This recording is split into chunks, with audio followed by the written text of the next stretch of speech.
إلى حضرة النبي المصطفى رسول الله محمد صلى الله عليه وسلم وعلى آله وأصحابه وأزواجه وذرياته شيء لله لهم الفاتحة.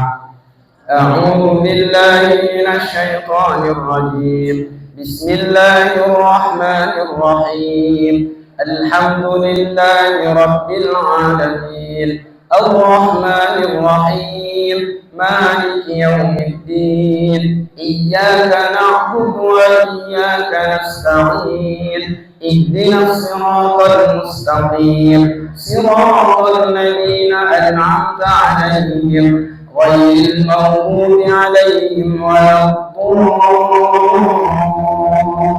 الضالين آمين. ثم إلى أرواح جميع آبائه وإخوانه من الأنبياء والمرسلين والأولياء والشهداء والصالحين والصحابة والتابعين والعلماء العاملين وجميع الملائكة المقربين سلطان الأولياء سيدنا الشيخ عبد القادر الجيلاني رضي الله عنه شيخ لله لهم الفاتحة. أعوذ بالله من الشيطان الرجيم. بسم الله الرحمن الرحيم. الحمد لله رب العالمين الرحمن الرحيم مالك يوم الدين إياك نعبد وإياك نستعين اهدنا الصراط المستقيم صراط الذين أنعمت عليهم غير المغضوب عليهم ولا الضالين آمين. ثم إلى أرواح جميع أهل الكون من المسلمين والمسلمات والمؤمنين والمؤمنات وإلى أرواح آبائنا وأمهاتنا وأجدادنا وجداتنا ومشايخنا ومعلمينا ولذوي الحقوق علينا ولمن له حق علينا من أمة سيدنا محمد صلى الله عليه وسلم من لدن أبينا آدم عليه السلام إلى يوم القيامة شيء لله لهم الفاتحة. أعوذ بالله من الشيطان الرجيم. بسم الله الرحمن الرحيم.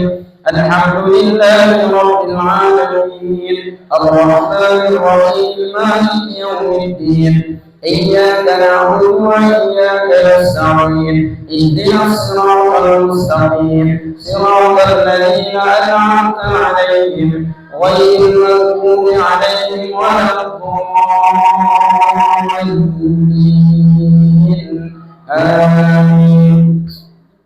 Hadirin rahimakumullah, mari kita bersama-sama menyebutkan almarhum almarhumah keluarga kita masing-masing agar supaya momentum malam hari ini menjadi wadah untuk mengingat dan memberikan doa kepada keluarga-keluarga kita yang sudah wafat mendahului kita.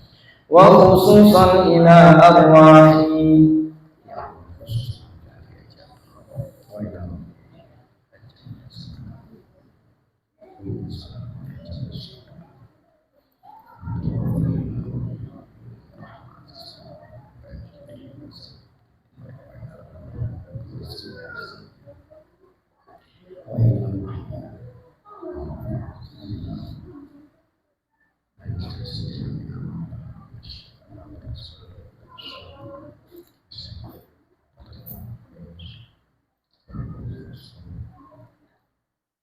شيء لله لهم الفاتحة. أعوذ بالله من الشيطان الرجيم. بسم الله الرحمن الرحيم. الحمد لله رب العالمين الرحمن الرحيم مالك يوم الدين إياك نعبد وإياك نستعين اهدنا الصراط المستقيم صراط الذين أنعمت عليهم غير المغضوب عليهم ولا الضالين آمين. لا إله إلا الله والله أكبر. بسم الله الرحمن الرحيم. قل هو الله أحد الله الصمد لم يلد ولم يولد ولم يكن له كفوا أحد. بسم الله الرحمن الرحيم. قل هو الله أحد الله الصمد لم يلد ولم يولد ولم يكن له كفوا أحد. بسم الله الرحمن الرحيم. قل هو الله أحد الله الصمد لم يلد ولم يولد ولم يكن له كفوا أحد. بسم الله الرحمن الرحيم. قل هو الله أحد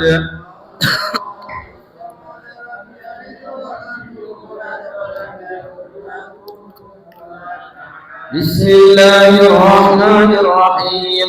قل هو الله أحد الله الصمد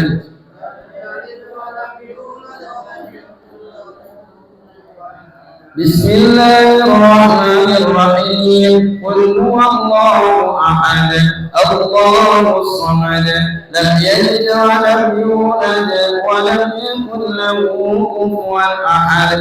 لا إله إلا الله والله أكبر ولله الحمد.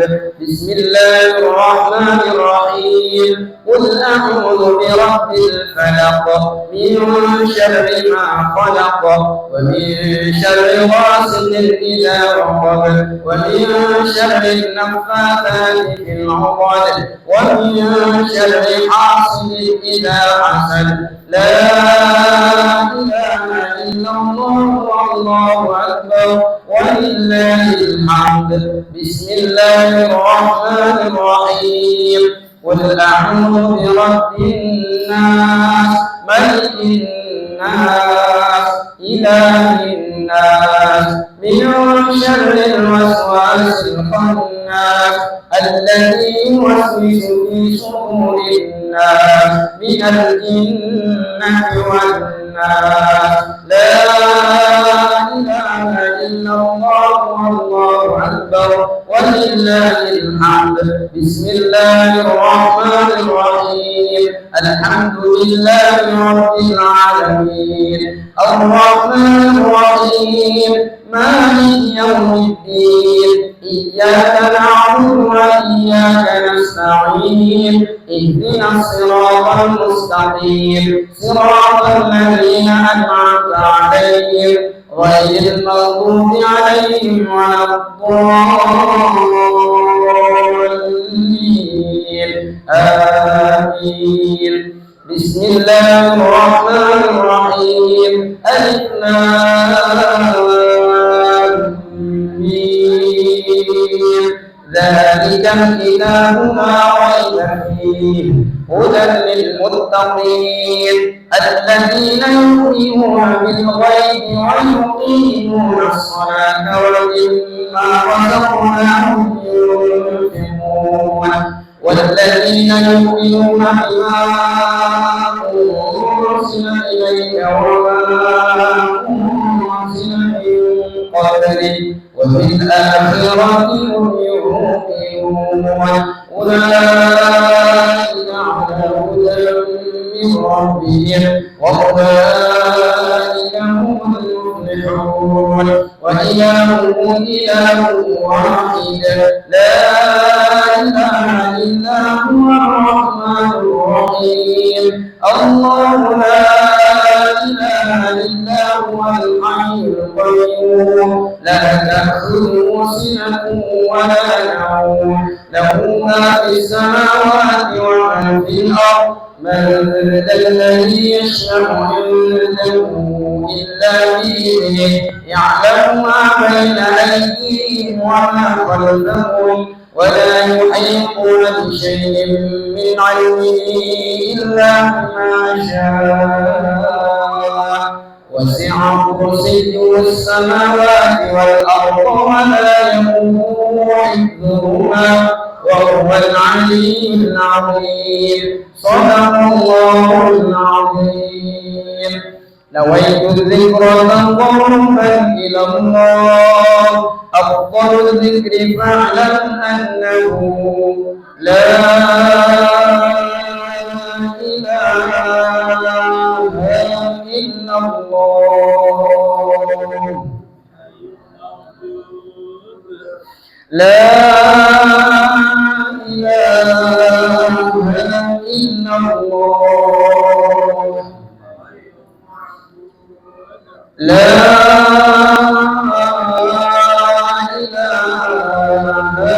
إلا الله. لا إله إلا الله. لا إله إلا الله. لا إله إلا الله. لا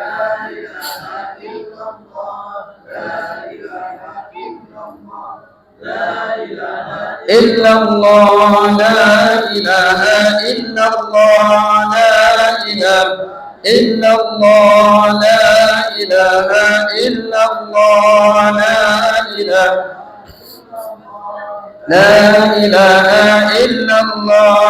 الله. لا إله إلا الله. لا إله إلا الله. لا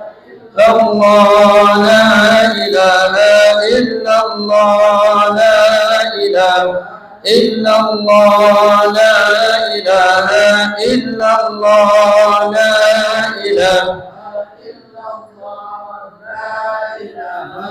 إلا الله. لا إله إلا الله. لا إله إلا الله. لا إله إلا الله. لا إله إلا الله. لا إله إلا الله. لا إله إلا الله. لا إله لا إله إلا الله. لا إله إلا الله. لا إله إلا الله. لا إله إلا الله. لا إله إلا الله. محمد رسول الله.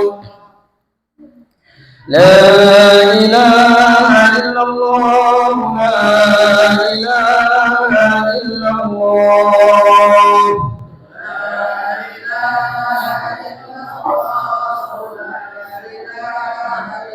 لا إله إلا الله.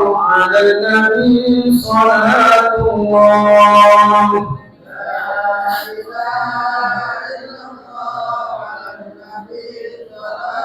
لا إله إلا الله.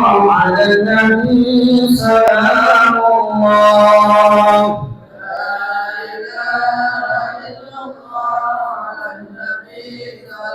اللهم صل على محمد. اللهم صل عليه وسلم.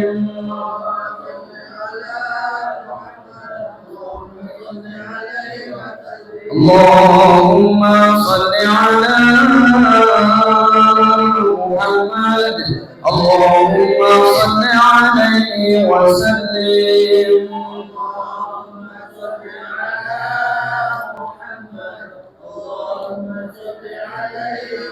اللهم صل على محمد. يا ربي صل عليه وسلم.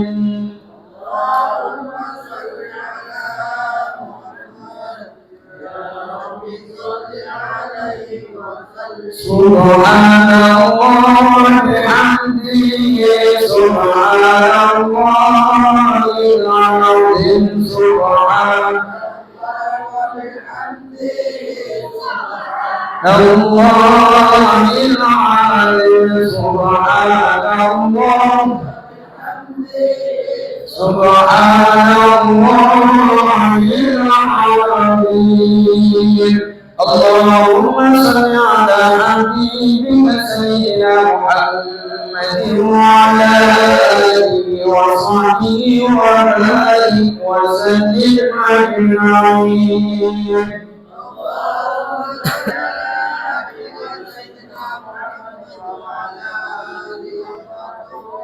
وبارك وسلم أجمعين لرضوان الله تعالى ولشفاعة رسول الله محمد صلى الله عليه وسلم. الفاتحة.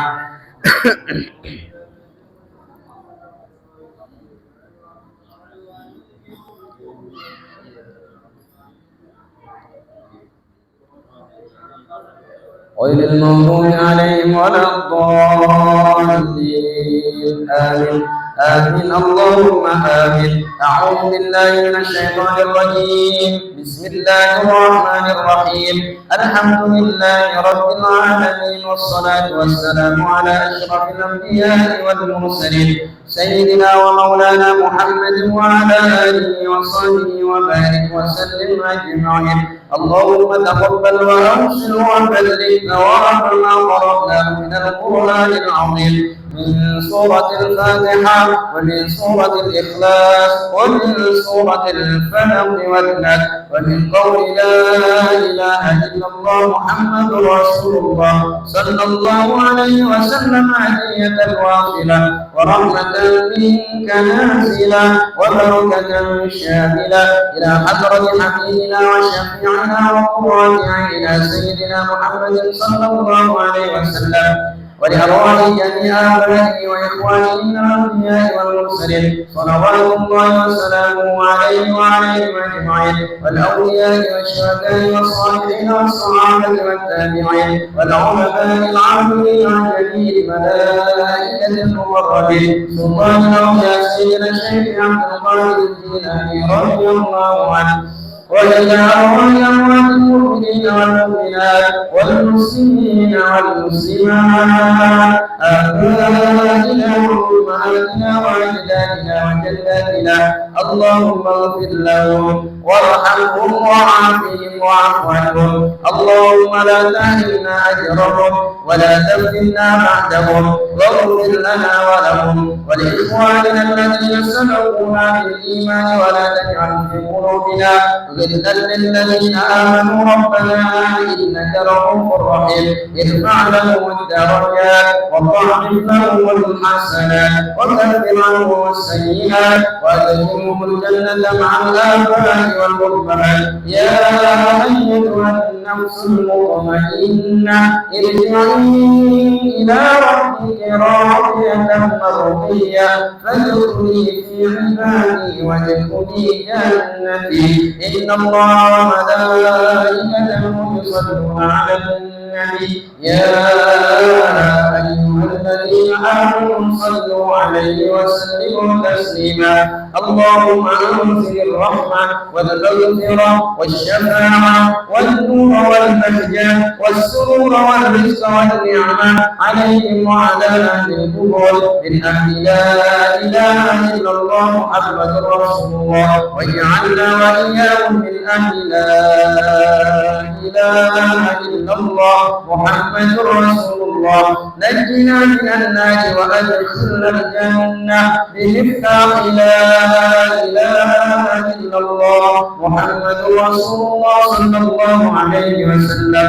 ربنا آتنا في الدنيا حسنة وفي الآخرة حسنة وقنا عذاب النار. وصلى الله على سيدنا محمد وعلى آله وصحبه وبارك وسلم. سبحان ربك رب العزة عما يصفون وسلام على المرسلين والحمد لله رب العالمين. مولاي صل وسلم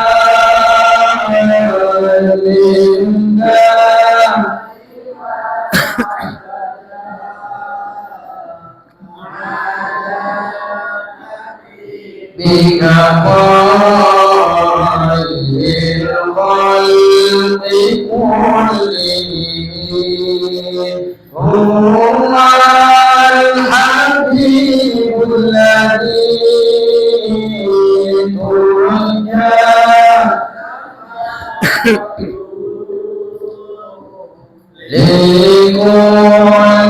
حول من الأموال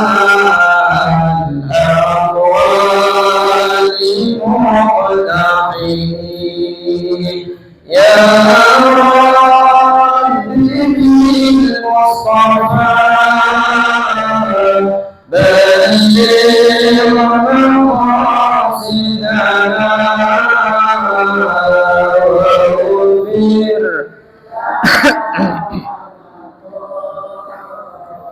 يا واسع الكرم.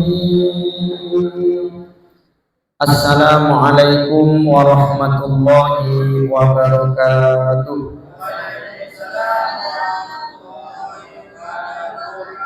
Bismillahirrahmanirrahim. Alhamdulillahirabbil alamin. Wassalatu wassalamu ala asyrafil anbiya'i wal mursalin sayyidina wa maulana Muhammadin wa ala alihi wa sahbihi wa barik wa sallim ajma'in, amma ba'du.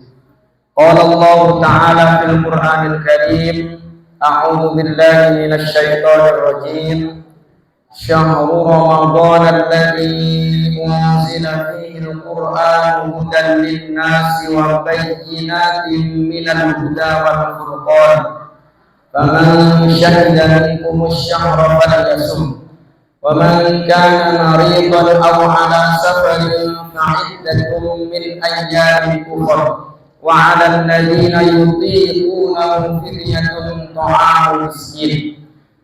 Al-ayata sadaqallahul azim. Pengurus Dewan Kemakmuran Mushola Al-Barokah yang kami muliakan, Ketua RT, para tokoh yang hadir pada malam hari ini, seluruh jamaah rahimakumullah, puji dan syukur alhamdulillah senantiasa kita haturkan kehadiran Allah atas segala karunia dan juga nikmat yang telah Allah berikan kepada kita, sehingga pada malam hari ini kita bersama-sama dapat menghadiri acara megengan menyambut kedatangan bulan suci Ramadan 1445 Hijriah. Insya Allah semuanya dalam keadaan sehat walafiat. Mudah-mudahan terus sehat, terus afiat, sehingga bisa maksimal menjalani kewajiban-kewajibannya. Sholawat ma'assalam mudah-mudahan selalu tercurahkan kepada junjungan kita Nabiullah Nabi besar Muhammad sallallahu alaihi wasallam, pada para keluarga, sahabat dan pengikutnya sampai dengan hari kiamat. Mudah-mudahan kita semuanya mendapatkan syafaatnya. Amin ya rabbal hadirin wal hadirat rahimakumullah. Kita semuanya berada di penghujung bulan Sya'ban, bulan yang banyak dilupakan oleh kita karena cenderung melihat keutamaan bulan Rajab dan juga sebentar lagi masuk bulan Ramadan. Seolah-olah bulan Sya'ban ini ya tidak terlalu baik. Padahal ini menjadi fakta. Rasulullah mengingatkan kita ketika ditanya tentang bulan Sya'ban kok banyak melakukan kebaikan. Rasulullah bersabda, "Dzaka syahrun yaghfulu anhun nas." Bulan Sya'ban itu bulan rata-rata kita semuanya agak lalai, agak lengah, nganggap biasa pada bulan Sya'ban. Padahal bulan Sya'ban itu bulan yang penting. Tanpa adanya kesiapan-kesiapan yang dilakukan di bulan Sya'ban, tidak mungkin ada Ramadan yang kita jalani dengan maksimal. Maka di dalam bulan Sya'ban itu banyak sekali keutamaannya. Salah satunya adalah bulannya peralihan arah kiblat. Itu terjadi di bulan Sya'ban. Allah menurunkan ayat yang menerangkan bahwa umat Islam harus berbalik arah dari Masjidil Aqsa, kemudian balik lagi ke Masjidil Haram sampai nanti hari kiamat. Jadi ini tonggaknya di situ. Awalnya dulu Masjidil Haram, kemudian Masjidil Aqsa 1,5 tahun, baru dibalikkan lagi ke Masjidil Haram. Jadi ini punya sejarah penting, sehingga kalau dirunut ke belakang itu ada perjalanan Isra Mi'raj. Isra Mi'raj di situ menyebutkan dua masjid, dua tempat, satu Masjidil Haram, yang kedua Masjidil Aqsa. Sehingga ada erat kaitannya antara bulan Rajab, bulan Sya'ban, dan juga bulan Ramadan. Kemudian yang kedua, mengapa bulan Ramadan, bulan Sya'ban itu juga dianggap penting? Karena di bulan Sya'ban inilah Allah menurunkan ayat berkaitan dengan wajibnya kita bersolawat kepada Nabi. Jadi bersolawat kepada Nabi itu diperintahkan Al-Quran Al-Ahzab ayat 56. Itu menerangkan bahwa Allah bersama malaikat bersolawat kepada Nabi. Maka orang-orang yang beriman diperintahkan untuk bersolawat kepada Nabi. Itu Allah turunkan pada bulan Sya'ban. Berarti kalau ditarik kesimpulan, bulan Sya'ban itu adalah bulan baik untuk kita banyak baca sholat. Alhamdulillah tadi sholawatannya sudah kehabisan lagu Pak Jumali ya. Jadi nunggu yang undangan di depan itu loh ya, sudah kehabisan lagu, kecapean gitu ya. Akhirnya kita mulai aja. Nah, sholawat yang kita baca di bulan Sya'ban itu sudah tepat karena memang ayat Al-Quran yang menerangkan tentang wajibnya bersolawat. Innallaha wa malaikatahu yusholluna 'alan nabi ya ayyuhalladzina amanu shollu 'alaihi wa sallimu taslima. Itu turun pada bulan Sya'ban. Nah, di bulan Sya'ban nggak bisa dianggap enteng, nggak bisa dianggap biasa. Yang berikutnya, Allah menurunkan ayat 183 surah Al-Baqarah berkaitan tentang wajibnya berpuasa. Itu sudah diturunkan Allah sejak bulan Sya'ban. Jadi ada ayat ya ayyuhalladzina amanu kutiba alaikumus shiyamu kama kutiba alal ladzina min qablikum la'allakum tattaqun. Itu Allah turunkan pada bulan Sya'ban. Berarti rangkaiannya nggak boleh terpisah. Mulai Rajab, Sya'ban, kemudian Ramadan. Itulah mengapa baginda Rasulullah selalu berdoa, Allahumma barik lana fi Rajaba wa Sya'bana wa ballighna Ramadan. Ini nggak pisah ini. Karena dari Rajab itu ada kaitannya dengan Sya'ban, Sya'ban ada kaitannya dengan, jadi kita di penghujung bulan Sya'ban. Kalau dalam riwayat-riwayat yang lain, kalau dalam masyarakat bulan Sya'ban itu diistilahkan dengan bulan ruah, betul ya? Bulan ruah. Karena masyarakat Jawa, Indonesia itu kalau di dunia itu disebut Jawa. Ada seorang ulama namanya Muhammad bin Umar Al-Jawi Al-Bantani, padahal orang Banten tapi disebut Al-Jawi. Jawi itu maksudnya Indonesia gitu. Jawi itu artinya Indonesia.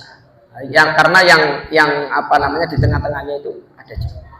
Lah, itu menyebut bahwa bulan Sya'ban adalah bulan ruah.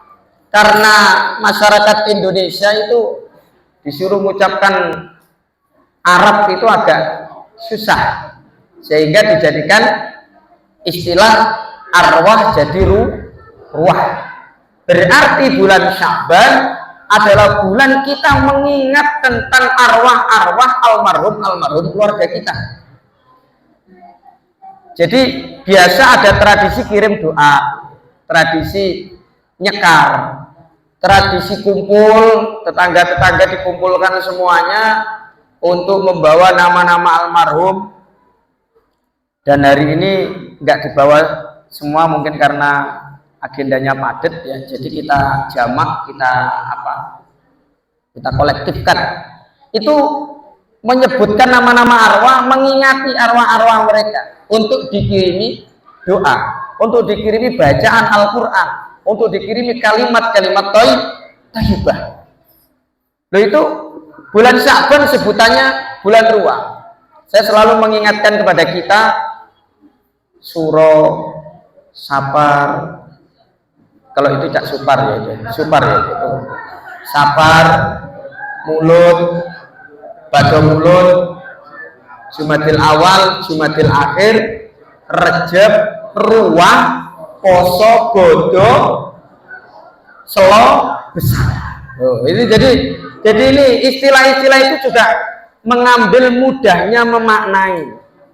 Ya, bodo atau rioyo, syawal, ya. Poso itu artinya kita siam itu tadi poso. Ruah itu artinya arwah, jadi mengingati arwah. Makanya masyarakat kita itu punya tradisi megengan. Mungkin ini kita sering laksanakan, tetapi tidak semuanya memahami sejarah megengan. Megengan itu adalah tradisi yang awal mulanya ada di Jawa Tengah, baru ditiru kelompok-kelompok yang ada di Jawa Timur. Jadi yang kaya akan budaya, kultur Jawa itu sebenarnya ada di Jawa Tengah. Bikin acara sekaten itu adanya di Jawa Tengah, Solo ya, di Surakarta kan sekaten. Padahal itu maknanya syahadatain, dua syahadat diucapkan. Karena saking sulitnya mengucapkan lafaz Arab, akhirnya jadi sekaten. Itu enak, orang Jawa modelnya seperti itu di Solo. Belum lagi grebek mulut dan lain sebagainya, termasuk megengan. Nah, megengan itu kemudian ditiru oleh sebagian masyarakat di Jawa Timur, akhirnya menjadi tradisi. Apa maknanya megengan? Megengan itu mendapatkan tambahan an, aslinya megeng. Megeng itu artinya ngeker. Ngeker itu artinya nahan. Berarti sebelum masuk bulan Ramadan diajak kumpul semuanya agar supaya kita tahan diri, tahan hati, tahan ucapan, tahan perilaku, karena kita mau masuk bulan suci. Itu sebenarnya. Dan rangkaiannya pertama nyekar ke makam-makam leluhur. Ya, kalau apa namanya, ada keluarga yang di sini itu biasanya nyekar, dan itu udah banyak di kuburan-kuburan itu didatangi, diziarahi. Yang kedua, biasanya langsung kirim doa, dikumpulkan, jamaah dikumpulkan, ya kayak malam hari inilah istilahnya, kita kirim doa. Lalu di situ suguhannya itu ada yang namanya suguhan apem. Pertanyaannya, ada apemnya apa enggak gitu ya? Ada ya? Berarti sesuai dengan pas, sudah sesuai. Apa pentingnya apem? Apem itu kan bahasa Arab yang kata orang Ponorogo kesulitan mengucapkan afun.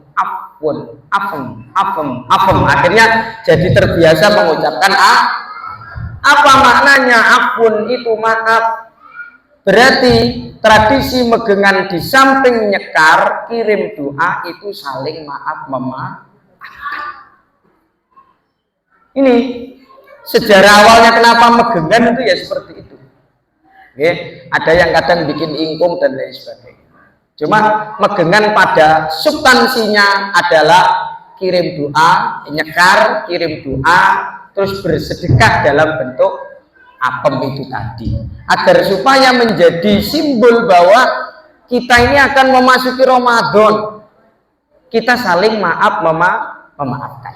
Makanya nanti saya ingin momentum ini kita gunakan untuk memaafkan sambil berjabat tangan. Kenapa? Karena kalau ada dua orang mukmin bertemu lalu berjabat tangan, maka dosanya akan rontok. Makanya salamannya kayak Bill Clinton dengan Pak Harto yang agak lama. Iya kabarnya Pak Denny. Nah, terus biar rontok semua dosa-dosanya. Nah ini mamin muslimani yatasofahani. Tidaklah dua orang muslim bertemu kemudian saling Mas Yoga bersalaman, maka Allah akan menggugurkan dosa-dosanya melalui proses salaman itu tadi. Nah, Bapak dan Ibu yang dirahmati oleh Allah Subhanahu wa taala, pada awal tadi saya sampaikan tentang ayat Allah yang menceritakan tentang bulan Ramadan. Bulan Ramadan adalah bulan di mana Al-Qur'an diturunkan. Dalam penghujung bulan Sya'ban, Rasulullah berkhutbah.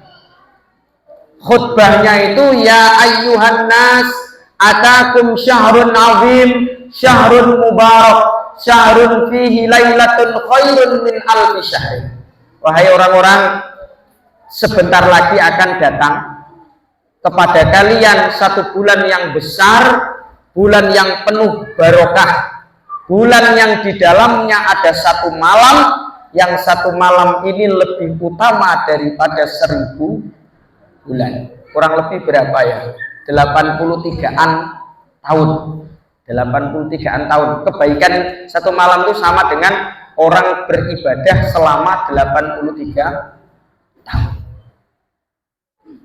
Lah, bulan Ramadan ini dari redaksi awal sudah disampaikan bulan besar, bulan yang agung, bulan yang penuh berkah.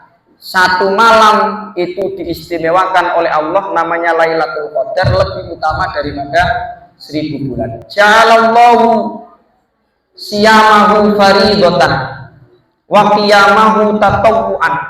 Allah jadikan puasa di dalam Ramadan menjadi wajib. Kalau Sya'ban hukumnya sunnah, kalau Rajab hukumnya sunnah, Muharram hukumnya sunnah. Ayyamul bid, 3 hari di pertengahan bulan itu sunnah, sehingga sifatnya hanya anjuran. Jadi kalau teman jenengan nggak puasa, jangan dianggap terus jelek begitu, karena itu hanya anjuran. Kadang-kadang kan kita berlebihan, Pak. Ayyamul bid, puasa 14, 13, 14, 15. Yang puasa baik, yang nggak puasa juga baik, tapi lebih baik yang puasa. Artinya tidak ada yang buruk di sini. Nah, ini yang kadang-kadang orang berpuasa tapi semakin membuat dia lupa diri dan bahkan berbangga diri bahwa ibadahnya sudah paling top. Yang lain dianggap yang nggak puasa, yang bekerja katanya cari duit terus. Nah, dia punya tanggungan keluarga, dia punya anak, dia punya, dan seterusnya dan seterusnya. Wis. Kemudian malamnya itu dibikin sunnah. Apa malamnya? Sholat malam qiyamul lail yang kita sebut dengan tarawih. Tarawih itu hukumnya wajib apa sunnah? Sunnah. Makanya rata-rata 1 minggu masjid penuh, musola penuh. Minggu berikutnya wallahu a'lam bishawab, ya. Allah yang Maha mengetahui, ya. Semakin maju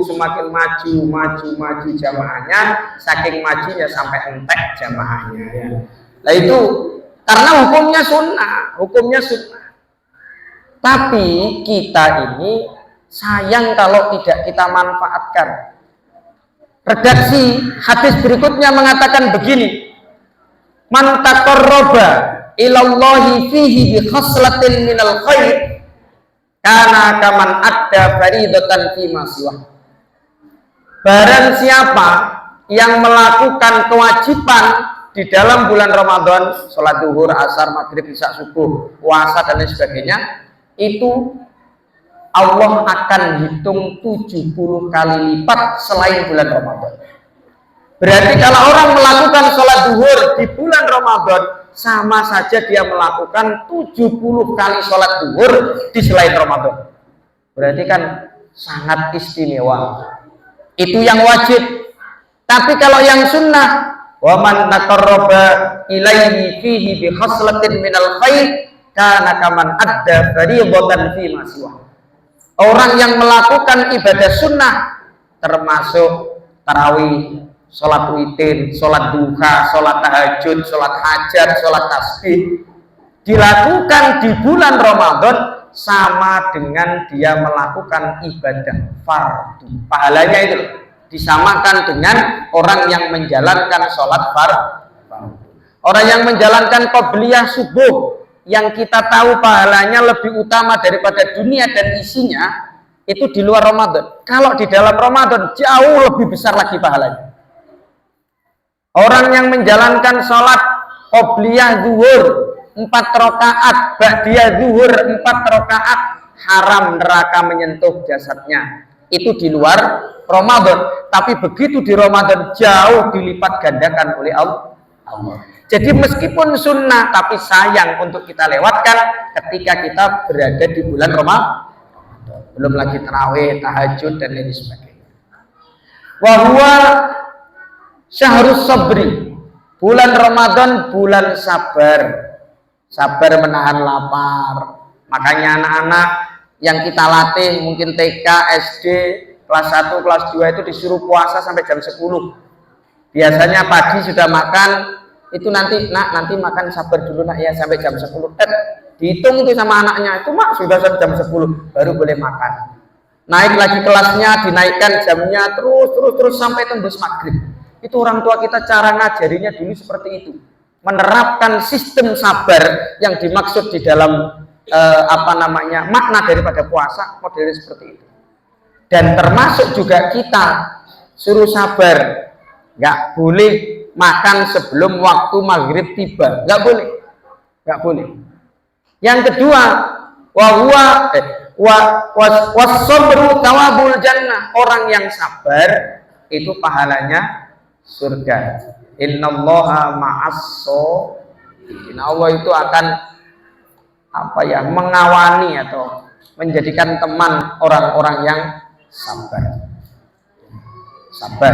Alhamdulillah Pak Imam baru diuji oleh Allah ya, sabar betul, diganti oleh Allah yang lebih baik lagi. Amin Allahumma amin.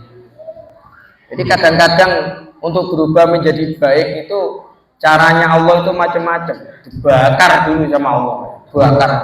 Bingung budi sampai nangis itu budi juga somong itu budi terorin. Saya kuatkan sabar budi, Gusti Allah bakal ganti yang lebih baik. Dan ini sabar itu seperti itu. Cara Allah ngangkat seseorang itu macam-macam. Enggak kok terus mulus begitu Pak. Dulu kita sengsara, dihina-hina orang, sopo pekerjaan ini apa ya mangan, bojone apa ya anaknya bisa sukses, sekolah nggak lulus dan lain sebagainya. Lupa ya bahwa semua yang ngatur itu bukan Pak RT, yang ngatur bukan Ustadz, yang ngatur itu Allah, skenarionya itu Allah, yang menentukan juga Allah. Maka kita nggak bisa mengklaim kita paling bisa, paling kaya, paling mampu, yang lain nggak mampu, nggak bisa seperti itu Pak. Wahwa syahrul muasah. Bulan Ramadan juga bulan berbagi. Makanya tidak heran di rumah Bude itu ada tumpuan gula pasir, terus ada apa jenis? Wah, habis kebakaran malah duit buahnya kayak gitu ya. Itu luar biasa cara Allahnya. Itu berbagi walaupun mekanismenya secara arisan ke apa itu mekanismenya, tapi itu manfaatnya luar biasa. Di saat beberapa waktu yang lalu ramai berkaitan dengan masalah beras naik, itu orang semua protes semuanya ya. Nah, momen-momen seperti ini sangat dibutuhkan, sangat dibutuhkan sekali. Walaupun kita bisa Pak beli itu bisa, tapi akan terasa ketika kita pas dapat arisan, minyaknya sudah ada, berasnya ada, gulanya ada. Khususnya kaum Hawa ini yang paling memperhatikan itu kaum Hawa. Kalau kaum Adam seorang ngurus, ya kaum Adam seorang ngurus. Nah ini berbagi. Lalu ada istilah takjil. Makanya saya berharap nanti di Musola Al Barokah ini ada takjil akbar lah, buka bersama akbar lah. Semua orang diundangi seperti ini.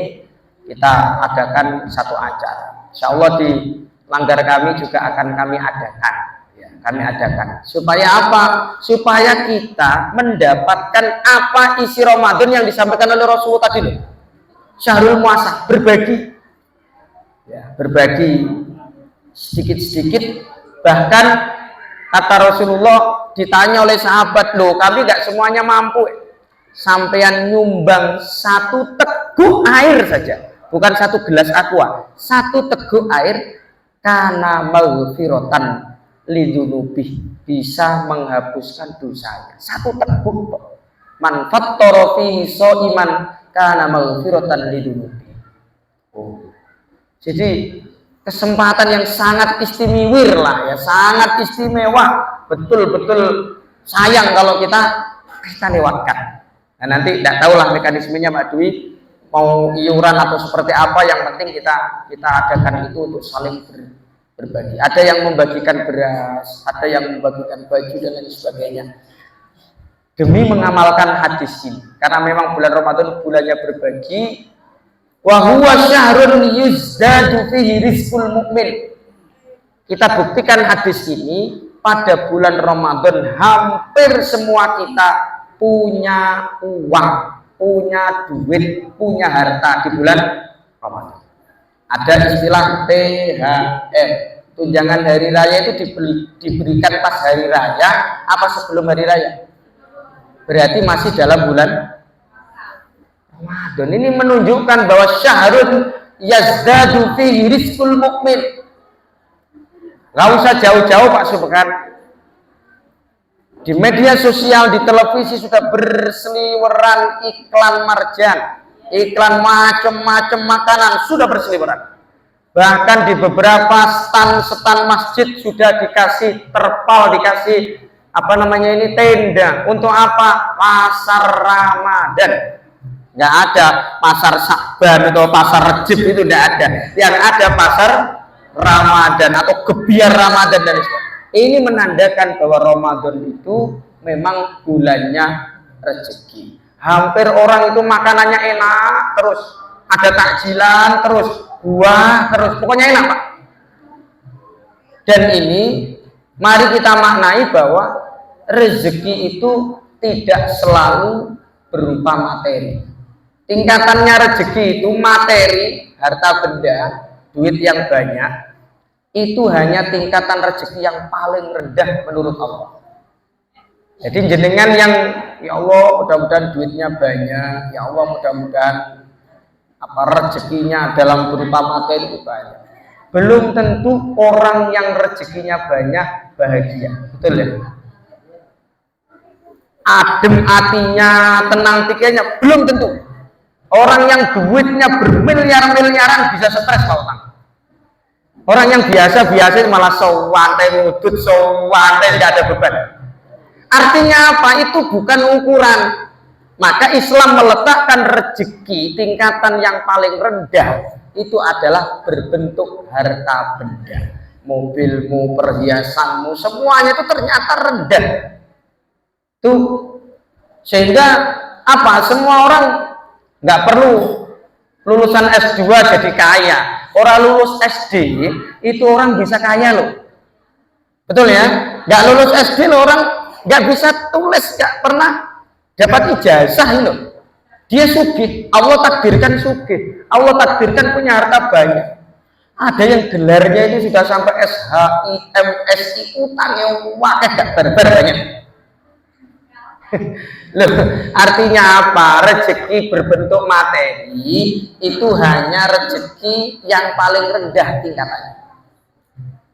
Yang kedua, naik sedikit, ada rezekinya Allah yang di atas rezeki harta benda. Apa itu? Rezeki sehat. Wah, ini mahal betul. Rezeki sehat itu mahal betul. Orang kadang-kadang nggak sadar bahwa ini rezeki, tingkatan rezeki sehat itu di atasnya rezeki uang, rezeki uang. Cuma kadang-kadang kan kita cenderung milih uangnya atau hartanya daripada sehat. Padahal sehat, dengan sehat kita bisa bekerja, beraktivitas, berkarir dan seterusnya. Rezeki sehat ini rezeki yang nomor 2 tingkatannya. Rezeki yang bawah nomor 2. Yang berikutnya ada rezeki di atas sehat, namanya anak soleh. Loh, rezeki yang ketiga ini, yang tingkatan berikutnya itu anak soleh. Betapa bahagianya kalau dalam satu keluarga itu punya anak yang soleh maupun solehah. Anak ini menyenangkan, anak ini rajin sholat, anak ini rajin ibadah, anak ini sopan, anak ini berprestasi dan lain sebagainya. Itu bahagia betul orang tuanya. Tapi kalau anaknya bedugal, ya Allah, bukan hanya dirinya yang mikir, orang lain juga ikut mikir. Kijane anak isopo, koyo ngene, anak Pak Jumali itu anak isopo itu koyo ngene. Orang lain ikut komentar. Karena ini ternyata rezeki, dan orang tua itu akan bahagia, akan mulia ketika punya anak soleh dan soleh. Maka ayo anak-anak kita ini diantarkan ke arah soleh dan solehah melalui pembelajaran TPQ Al-Quran, diajarkan akidah akhlak, diajarkan wudhu, etika, diajarkan sholat dan lain sebagainya, sehingga nanti akan tumbuh menjadi anak yang soleh dan solihah. Ini termasuk rezeki di atas rezeki sehat. Jangan dijadikan masalah. Anak-anak kita itu jangan dijadikan masalah, yang repotilah, yang rewel, ya macam-macam. Ya. Makanya ada orang, mohon maaf, ada orang punya anak tapi nggak mensyukuri anaknya. Berapa banyak orang yang kepingin punya anak tapi belum dikasih sama Allah, bayang. Makanya ini penting sekali bahwa anak soleh dan solehah itu menjadi dambaan kita, yang mendoakan kita. Anak-anak kita akan mendoakan kita. Bayangkan kalau anak kita cuek sama orang tuanya. Kalau sudah orang tuanya, anak-anaknya sudah payu itu apa ya? Ya sudah diambil orang, kalau perempuan umur 21 tahun, 22 tahun itu dilamar sama orang lain. Sudah 22 tahun dirawat bersama, makan bareng, weekend bareng, CFD bareng, apa Car Free Day gitu ya, bareng. Ternyata sekarang diambil orang, punya rumah tangga sendiri, punya keluarga sendiri. Kalau anak perempuan mau ngasih orang tuanya itu harus izin sama suami. Nggak boleh delik-delik, itu nggak boleh.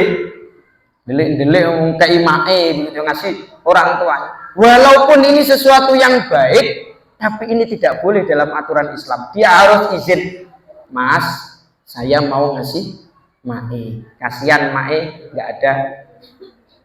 Kalau bapaknya diomongin gitu, ya kasihlah, kasihan mama. Giliran anaknya laki-laki menikah sama anak perempuan lain, anaknya Pak Lurah menikah.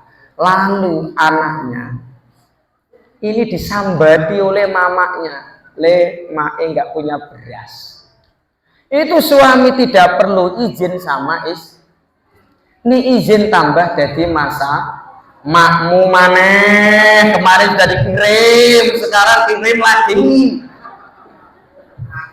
Angel. Kalau mak itu angel ya. Tapi kalau laki-laki cenderung, kasihlah, kasihan tuh mamamu, kasihan, nggak ada siapa-siapa yang nyarikan uang. Tapi kalau kita mau ngasih orang tua kita, masa sih papi kasih lagi, mak kok dikasih lagi, kemarin sudah. Jadi ini penting. Kalau kita bisa memberikan orang tua, terutama orang tua yang masih ada, jangan hitung-hitungan, terutama ibu. Betul ini, ya benar-benar buktikan. Terutama ibu. Itu dalil Quran yang nyata, dalil rezeki yang nyata, itu adalah ibu. Jadi jangan hitung-hitungan. Rata-rata kan, Pak, bukannya mama ini tidak boleh. Cuman kan kita punya anak, waktunya bayar listrik, Pak, waktunya ini, Pak. Mosok kemarin sudah dikirim, itu masih ruwet ya. Nah, kayak pengalaman kayak gitu, Pak. Jadi ini kenyataan memang. Nah, seperti ini loh. Kadang orang tua kita bilang begini, wis tidak usah, daripada kamu rame sama bojo. Bayangke itu nelongso orang tua. Lah, nelongsone orang tua yang kita buat dengan perilaku ataupun sikap kita itu kedurhakaan namanya. Makanya bahagia banget lek orang tua punya anak soleh dan solihah. Wis gak hitung-hitungan. Kalau diingati betapa perjuangan seorang ibu, terutama ibu ya, orang tua ya, itu besarkan anak, ngerawat anak tanpa pamrih. Bahkan makan rela nggak makan, yang penting anaknya makan. Nggak punya uang, yang penting anaknya sekolah. Bayangin ini kalau mau dibalik begitu loh ya. Jadi anaknya 12 zaman dulu semuanya sukses. Ini ngerawat mae satu aja. Ini berebut. Yang Kalimantan ini sekarang lagi yang di Ternate juga masalah, yang di Jakarta juga repot ini. Satu tok yang harus dirawat. Itu lagi semua anaknya 12 itu banyak alasan macam-macam, betul ya? Nah ini kan nelongso, orang tua itu nelongso. Maka rezeki yang tingkatan berikutnya adalah rezeki anak soleh. Terus kayak hitung-hitungan usma ewayai, bapak ewayai jaluk dia dikasih. Dan itu tidak perlu menunggu sugih atau menunggu punya, nggak perlu. Karena nunggu sugih, nunggu punya, nggak berangkat, betul ya? Ketika sudah wafat orang tuanya, kita baru sadar betapa pentingnya kehadiran ayah, betapa pentingnya kehadiran seorang ibu. Baru nangis, ya Allah, kalau nggak ada mama susah, kalau nggak ada bapak susah. Maka anak soleh itu rezeki yang tingkatannya di atas rezeki sehat. Yang terakhir, rezeki yang paling tinggi adalah rezeki di mana Allah menjadikan hati kita ingat sama Allah. Itu rezeki yang paling dukur, yaitu kita selalu ingat sama Allah. Itu rezeki yang paling top. Nah, kita lebih cenderung rezeki yang paling rendah itu tadi Pak. Seolah-olah dengan uang segala-galanya bisa terjadi, padahal tidak. Untuk itu bulan Ramadan bulannya rezeki. Nggak usah khawatir. Pasti nanti kalau sudah malam 21 ada aja yang ngantari sampean itu rantang, ngantari apa kolok itu ada aja. Nggak usah terlalu risau urusan itu. Karena memang ini jaminan Allah, jaminannya Allah. Rezeki dijamin oleh Allah Subhanahu wa taala rezeki.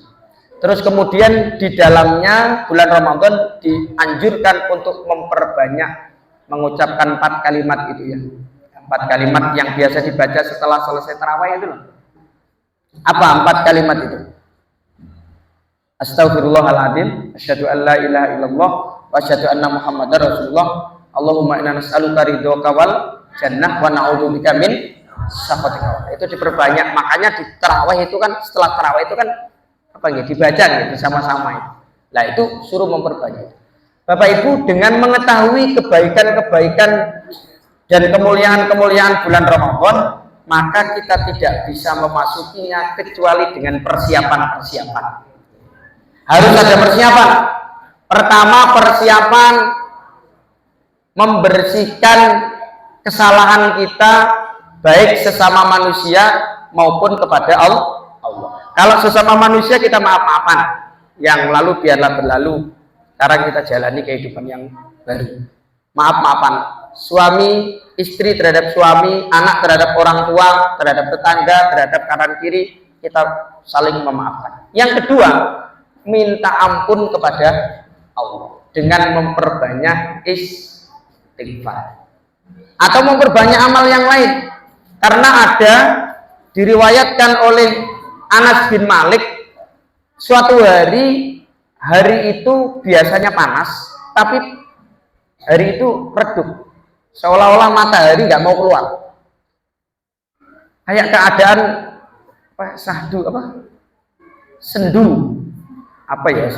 ya pokoknya seperti itulah, nggak biasanya lah hari itu. Akhirnya bingung di situ Rasulullah. Lalu datanglah malaikat Jibril melihat kebingungan Kanjeng Nabi, ini ada apa? Wahai Jibril, matahari kok nggak muncul, biasanya muncul menyinari, kok kayaknya redup.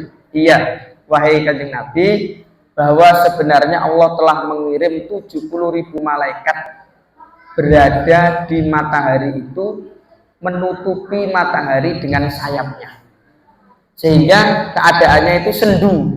Apa ya sendu itu? Yo dibilang sedih yonda, dibilang gembira yonda gitu loh. Ya Pak Subhan lalu terus sahdu. Nah jadi itu. Lalu ditanya, lah emangnya ada apa kok malaikat sampai menutupi matahari? Biar saja matahari itu menyinari. Kata malaikat Jibril, sungguh Allah ini ingin menunjukkan bahwa Allah akan mengirim 70.000 malaikat kepada salah satu umatmu yang diistimewakan oleh Allah. Ki sopo jenengi, yang jelas bukan Pak Subhan, bukan, yang jelas bukan Pak Subhan atau Pak Jumali, bukan. Namanya Muawiyah bin Muzani. Muawiyah bin Muzani ini kenapa diistimewakan oleh Allah? Apa hebatnya dia? Singkat cerita, malaikat Jibril menyampaikan Allah berfirman bahwa Muawiyah bin Muzani adalah orang yang tidak pernah melupakan Allah, tidak pernah sedetik pun melupakan Allah. Loh, emangnya dia punya amalan apa? Perasaan Muawiyah bin Muzani itu orang biasa Pak, bukan sahabat yang hebat, itu bukan. Ternyata kata malaikat, Muawiyah bin Muzani setiap waktu dalam kondisi apapun dia membaca Qul huwallahu ahad. Modelnya ini loh, Qul huwallahu ahad. Qul huwallahu ahad itu diwaca terus. Karena dia nggak hafal zikir-zikir yang lain. Dia bisanya cuman Qul huwallahu ahad. Di mana ke pasar ya Qul huwallahu ahad. Artinya apa? Zikir itu nggak usah keren-kerenan. Zikir itu nggak usah lafadznya yang menyulitkan, yang nggak usah. Zikir itu substansinya ingat sama Allah. Ya, dengan pakai Qul huwallahu ahad boleh, astagfirullah boleh, subhanallah boleh, alhamdulillah juga boleh, Allah akbar juga boleh, terserah. Tapi dalam kasus ini dia selalu mengucapkan Qul huwallahu ahad. Mau ada acara apapun Qul huwallahu, mau kemanapun Qul huwallahu ahad. Bahkan digambarkan dalam hati itu berdiri, tidur, itu semuanya Qul huwallahu. Nggak punya amalan lain. Apalagi cuman Qul huwallahu. Makanya nanti terawihnya kan biasanya Qul huwallahu. Beri cepet le. Lah, singkat cerita, Allah itu ridho terhadap yang namanya Muawiyah. Modalnya itu. Jadi kita nggak bisa mengklaim orang lain yang sholatnya nggak khusyuk, terus bacaannya nggak fasih, nggak boleh diklaim salah. Orang modalnya Qul huwallahu ahad, Allah kirimkan 70.000 malaikat. Ngapain malaikat? Loh, jenengan nggak tahu Muawiyah bin Muzani wafat. Makanya keadaannya sendu ya. Jadi matahari itu redup, seolah matahari itu nggak terima bahwa yang namanya Muawiyah ini mati atau meninggal dunia.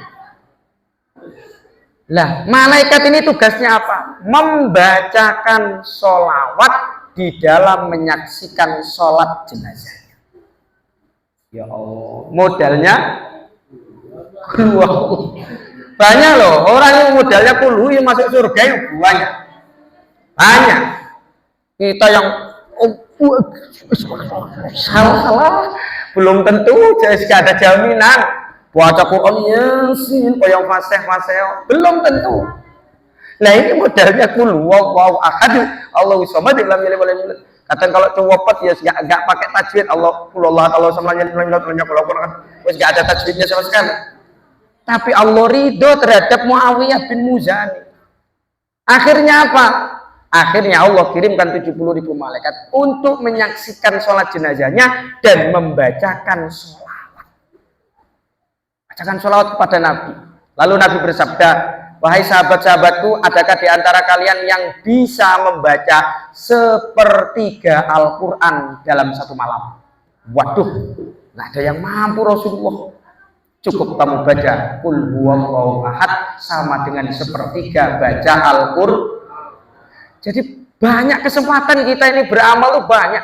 Jangan hukum kamu, oh, kamu nggak baca Quran, kamu nanti gimana? Surga merindukan 4 golongan, bla bla bla bla. Nggak perlu begitu. Orang punya amal masing-masing. Yang penting substansinya sama. Ingat sama Gusti. Itu. Jadi kita di sini diajarkan untuk melihat diri kita sendiri, bukan melihat pada orang lain. Bapak dan Ibu yang dirahmati dan dimuliakan oleh Allah Subhanahu wa taala. Ada juga orang yang nggak niat tapi masuk surga. Ada jaminan masuk surga, tapi klaim pastinya Allah ya. Ada orang nggak niat tapi masuk surga.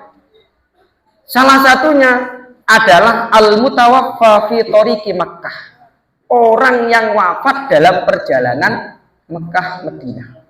Artinya dalam rangkaian nusuk, dalam rangkaian ibadah haji maupun itu juga meninggal, maka dia juga termasuk jaminan masuk surga. Kadang nggak sengaja Pak, nggak niat mati di sana, ternyata Allah matikan di sana. Mbah Mun, ya kan, dimakamkan di mana Mbah Mun? Jannatul Ma'la. Jadi pekuburan yang dihuni oleh manusia wanita termulia di dunia, yaitu Sayyidah Khadijah, belum lagi para sahabat-sahabat. Ada banyak ulama-ulama yang meninggal dunia. Bahkan bukan hanya ulama, orang biasa pun itu juga bisa meninggal. Ya? Jadi kita itu nggak bisa mengklaim orang itu akan terlihat amalnya ketika meninggal. Pinter ceramah, belum tentu nanti meninggalnya seperti apa. Atau orang yang biasa-biasa saja kita klaim dia nggak baik lah, tapi ketika meninggal dunia disitulah Allah akan membukakan siapa sejatinya orang itu. Jadi kita nggak bisa apa ya Pak Dwi, nganggap orang yang nggak ikut pengajian, orangnya nggak pernah datang tapi namanya dibacakan, wong itu urut kayak anaknya diwacakan, ada model-model seperti itu banyak model seperti itu. Ya bersyukur aja lah kita bisa hadir. Kalau nggak hadir ya wis, kan begitu Pak. Simple itu, sesimpel itu, gitu loh. Sesimpel itu cara berpikir kita. Nah Allah itu mengangkat seseorang itu terserah Allah. Jadi ada jamaah saya kemarin itu biasa saja, orangnya yo nggak alim yo biasa, tapi Allah wafatkan di sana dan seluruh rangkaian umroh sudah diselesaikan sampai tawaf wada, tawaf perpisahan, Pak Pri, tawaf perpisahan dari Mekah mau meninggalkan Mekah menuju Madinah atau kota yang lain, itu menggunakan tawaf namanya tawaful wada, tawaf perpisahan. Disitulah momen semua orang menangis Pak, mau meninggalkan Baitullah itu nangis. Bahkan sing bertato sing koyo-koyo hebat-hebat di hadapan itu tetangisan Pak. Karena apa? Dia tidak rela meninggalkan Ka'bah. Perjalanan ke Madinah, suhu Madinah 13 derajat, dinginnya luar biasa. Beli kopi langsung dingin, pop mie langsung dingin. Tidak lama, 2 hari di Madinah, perutnya sakit, muntah-muntah, mual. Saya tinggal ke bawah sebentar ngopi, beli kopi di bawah, ditelepon naik sekarang. Padahal baru saya dulang itu apa ya? Disuapi, Bang, ayo dahar, nek boten dahar nanti tidak bisa, nanti balik ke Indonesia kita anak dahar kita fisiknya lemah. Dilalah ditinggal sebentar, ternyata wafat. Proses orang meninggal dunia di hotel susahnya naudzubillah. Harus berhadapan dengan polisi yang kayak pautan nih brewes. Indonesia, ayo mau penyebabnya apa mati gitu. Macam-macam Pak, prosesnya panjang betul. Dilalah kersane Gusti Allah, proses ini singkat,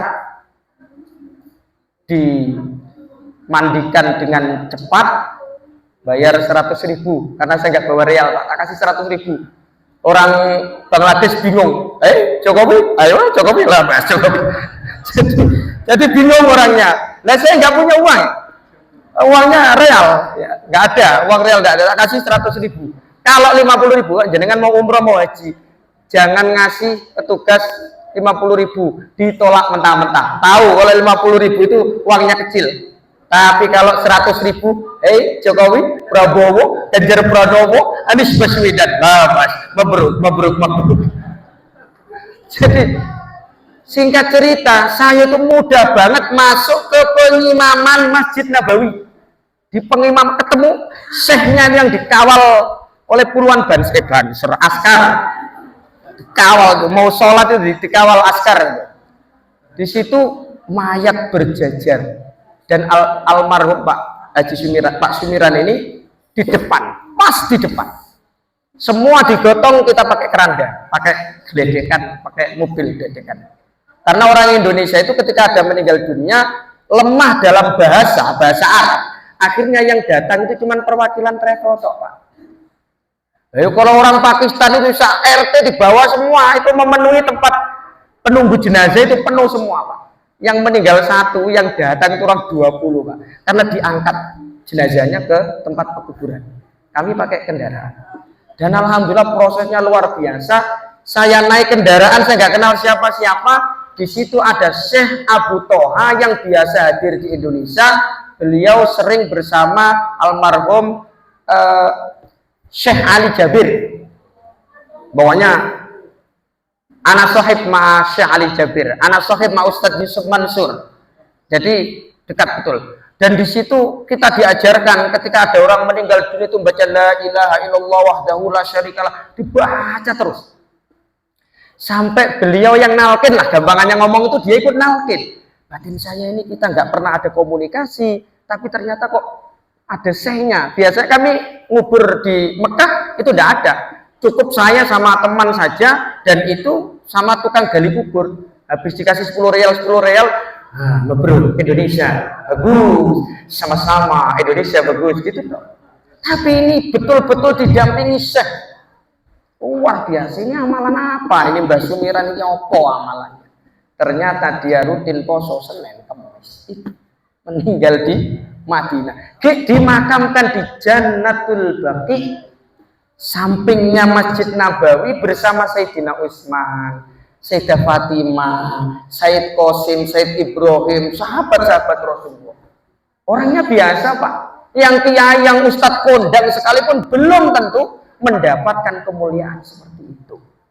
Di sini menandakan bahwa semua itu tergantung Allah. Semua itu tergantung Gusti. Jadi usia, umur bukan jaminan. Kadang yang tua juga nggak mati-mati, yang muda juga bisa. Baru saja menguburkan check out dari hotel menuju Jeddah, mampir dulu ke pasar Kornes. Ya surat duit, entek duitnya di situ itu ya. Istri saya muter di duit orang gitu ya, muter tok, posting tok aja. Karena udah gak punya uang.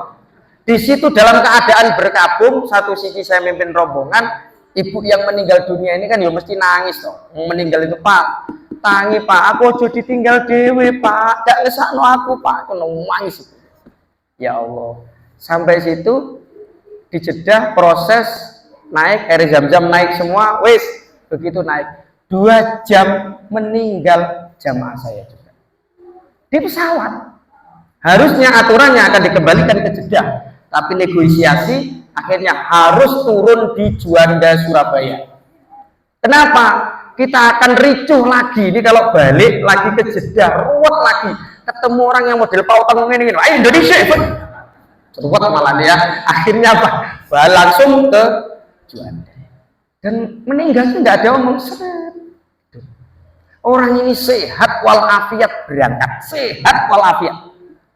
Dilalah mau pulang 2 hari dia tidak bisa jalan, harus menggunakan kursi. Jadi apa ya, semua itu Gusti Allah yang ngatur lah. Kita itu ada yang makanan kayak apa bayar 37 juta kok ngene tok mangan. Ngelemper selama 10 hari. Nggak bisa ngomong sepatah kata pun. Orangnya orang Bontang. Semangat di awal-awal. Begitu akhir-akhir menunya berubah. Awal-awal masih enak, daging unta. Habis itu tahu bacem, terus apa itu? Akhirnya apa? Dia hina makanan itu. Makanan kayak gini kok disuguhkan. bayar 37 juta kok mbak makannya cuma kayak gitu. Akhirnya dihukum oleh Allah nggak bisa makan mie nggak bisa, akhirnya lemah sakit perut sampai setiap jalan ceret. Yang satu kamar itu curhat terus sama saya, orang buta. Pripun to niki kula sabari kok kayak gini ya Allah, sabar guys. Pripun saya juga mengalami di musim haji sama, saya mengalami lebih parah daripada ini. Mohon maaf, buang air besar di kasur, pipis di kasur, temannya lagi makan, ceret, itu dengan bayangkan. Dan dia yang menyewok itu apa ya? Cebok. Kalau yang laki-laki masih tahan, perempuan itu nggak tahan. Ya Allah, kok ada orang kayak gini bla bla bla. Ternyata di Juanda, saya tanya sama pimpinan, "Mbah ini gimana kok ada kasus seperti ini?" Semangat dari awal, Pak. 5 hari awal tuh dia sampai umroh 5 kali. Bayangke, umur 70 tahun. Sehatnya luar biasa. Tapi setelah menghina makanan itu, dadak nggak bisa apa-apa.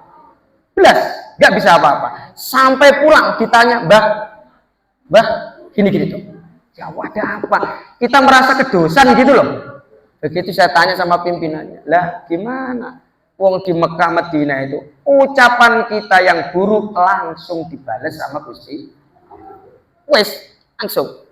Makanya dari awal udah dipeseni apapun makanannya, kalau nggak kerso tambahi pecelmu, tambahi terimu, tambahi bawaan, kan bawa semua itu. Saya bawa teri yang dari Indomaret itu itu gak kepangan belas itu ya, gak sempat ya. Istri tuh nyiapin begini, bawa pulang pautang dan tak kasihkan pautang. Ya Allah, hadirin rahimakumullah. Usia ndak ada yang tahu. Makanya kita selalu berdoa, ya Allah, muka-muka panjang umur, sehat, walafiat, memasuki Ramadan. Jadi persiapan berikutnya kudu sehat, Pak. Makanya makanannya diupayakan makanan sing bukan mahal, tapi makanan yang bergizi lah ya. Buka pertama, sahur pertama itu ya diupayakan jangan tempe atau teri lah ya, yang lain lah, apa begitulah ya, supaya kuat ya. Ya Allah, ini yang terjadi, okay? Yang terjadi seperti ini. Jadi apapun akan dibalas oleh Allah Subhanahu wa taala. In khairan fa khairun wa in syarran fa syarrun. Kalau amal kita baik, ucapan kita baik, dibalas baik. Tapi kalau amal ucapan kita buruk, Allah akan balas. Tidak tahu cepat atau lambat pasti terbalas. Makanya ayo kita doa kepada Allah mudah-mudahan panjang umur, sehat walafiat. Persiapan berikutnya kita siapkan hal-hal yang berkaitan dengan puasa, hukum-hukum puasa. Ini sebenarnya megangannya sudah karena waktu, Pak. Jadi sebenarnya yang masih punya hutang, yang masih punya tanggungan Ramadan yang lalu itu harusnya sudah disterilkan sebelum nisfu Sya'ban. Harusnya. Sehingga tidak sampai terjadi kasus semua dihantam fidyah. Rata-rata Pak, saya mau bayar fidyah, usianya masih ya 20 tahun, 21 tahun, laki-laki. Kenapa bayar fidyah? Bayar sendiri apa untuk orang tuanya atau untuk kakeknya? Untuk saya sendiri. Alasannya apa? Saya kemarin tidak puasa, Pak. Tahun kemarin itu tidak puasa 10 hari. Berapa, Pak? Tolong ditotalkan. Kira-kira seperti ini secara hukum benar apa salah? Salah. Yang boleh bayar fidyah yang versi Al-Qur'an, wa 'alal ladzina yutiqunahu fidyatun ta'am. Orang yang tua renta-renta, yang nggak mampu berpuasa, kalau puasa sakit. Lebih melebar lagi, ibu menyusui, busui sama bumil. Itu kalau mengkhawatirkan anaknya, maka dia boleh membayar fidyah. Tapi kalau dia mengkhawatirkan dirinya sendiri, kalau aku puasa tambah drop, kalau aku puasa tambah migrain misalkan, maka jenengan nggak boleh membayar fidyah tapi mengganti puasa. Jadi ini hal-hal yang perlu kita siapkan sebenarnya. Banyak nanti akan ada kasus-kasus, ada orang karena terlambat misalkan sholat tarawih sudah ketinggalan padahal dia belum sholat isya. Rata-rata dia langsung sholat isya apa langsung ikut tarawih. Nah ini harusnya isya dulu, yang wajib dulu baru tarawih. Itu kan banyak kasus-kasus yang harus kita betulkan atau kita luruskan supaya kita memasuki Ramadan itu dengan baik. Ya. Jadi banyak nanti bisa ada kultumnya ya mungkin ya kalau setiap terawih kan biasanya ada kultumnya, ada ustadznya, ada pencerahan di media sosial juga ada, di TV juga ada. Mudah-mudahan ini menjadi bekal kita semuanya untuk mengarungi bulan suci Ramadan ini dengan maksimal, puasanya juga maksimal, sholat malamnya juga maksimal, tadarus Al-Qur'annya juga maksimal. Jadi saya punya usul ya, rencananya malam hari ini mau khatmil Quran sebenarnya. Cuman karena desas-desus sopo semoco ya wis sudah kita ambil jalan tengah aja, baca kulhu aja sampai 7 kali ya kan, itu sama pahalanya. Nah nanti saya berharap itu kita biasanya kan ada deres apa namanya tadarus Al-Quran itu ya. Nah itu nanti pas khatamnya kalau memang agak lama proses khatamnya, satu kali itu dibuat khatmil Quran sama atau takjil akbar atau buka bersama seperti itu. Kalau sampai 2 kali 3 kali ya pas terakhirnya saja dibuat untuk takjil atau apa namanya itu buka bersama. Di musola kami juga akan kami berlakukan seperti itu supaya menandainya enak gitu loh, pas khataman lalu langsung buka bersama. Dan jangan lupa banser juga diundang gitu ya, karena jangan pas pengajian tok diundang tapi buka bersama nggak diundang gitu ya. Jadi bansernya juga diundang. Saya kira ini nanti hal-hal yang lainnya bisa kita tambahkan pada wawasan-wawasan yang lain. Sekali lagi saya secara pribadi saya mohon maaf yang sebesar-besarnya sebelum memasuki bulan Ramadan. Yang sering berbicara, yang sering berceramah itu tentu lebih banyak salah dan khilafnya. Yang mendengarkan itu lebih sedikit dosanya dibandingkan yang berbicara. Otomatis saya secara pribadi mohon ampun maaf selama ini mungkin ada tutur kata saya atau tingkah laku saya, perilaku saya yang kurang berkenan, saya mohon maaf yang sebesar-besarnya. Dan agar lebih khidmat lagi, saya mohon kita nanti selesai kita bersalam-salaman Pak G, kita muter. Ini ada makannya enggak? Ya itu kan yang saya tanyakan Mbak Dia, ini memastikan aja. Nanti bapak-bapak sudah muternya ke sana, sekarang nggak ada makanan kan kasihan. Saya memastikan tadi. Ya jadi nanti kita muter, nanti makannya di mana? Rencananya Pak Imam? Di luar ya. Jadi kita seret langsung keluar. Nanti ibu-ibu juga seperti itu. Kita saling bermaaf-maafan, kita saling melepaskan khilaf dan dosa kita sesama kita, dan nanti setelah itu kita sama-sama ramah tamah. Saya kira itu. Sekali lagi saya mohon maaf. Terima kasih atas segala perhatiannya. Wallahul muwaffiq ila aqwamit thoriq. Wassalamualaikum warahmatullahi wabarakatuh. Sallallahu